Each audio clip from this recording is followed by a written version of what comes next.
عنوان ویدیو: چگونه از مریضی اطفال جلوگیری کنیم؟ سلام دوستان. امروز در مورد راه‌های محافظت از اطفال در برابر مریضی صحبت می‌کنیم. حفظ صحت اطفال مسئولیت هر والد است.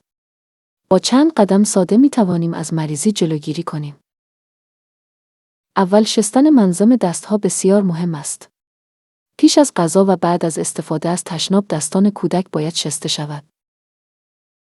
دوم، واکسیناسیون کامل اطفال را فراموش نکنید.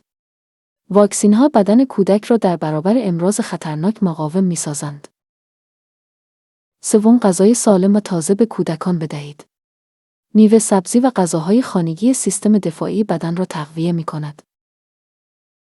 چهارم، کودکان را از محیط‌های آلوده دور نگه دارید، مخصوصاً در فصل‌های سرد و هنگام شیوع بیماری‌ها. پنجم، کودک باید لباس مناسب فصل بپوشد. سرما و گرمای زیاد می‌تواند بدن او را ضعیف کند. ششم، خواب کافی برای اطفال بسیار مهم است. کودکی که خوب بخوابد بدن سالمتری دارد. هفتم، اجازه بدهید کودکتان فعالیت فیزیکی داشته باشد، مانند بازی در فضای باز، چون باعث تقویت بدن می‌شود. هشتم، از تماس با افرادی که مریض هستند جلوگیری کنید تا ویروس به کودک انتقال نیابد. نهم، اگر کودک نشانه‌های مریضی دارد فوراً به دکتر مراجعه کنید. دهم، استفاده از ماسک در مکان‌های مزدحم می‌تواند مفید باشد، مخصوصاً برای کودکان بزرگتر.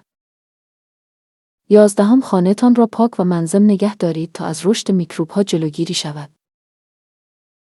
12، به کودکان آموزش بدهید که چگونه از خود مراقبت کنند، مانند استفاده از دستمال هنگام عطسه. در اخیر، محبت و توجه شما بهترین دوا برای کودکتان است. با مراقبت درست آنها همیشه سالم خواهند ماند.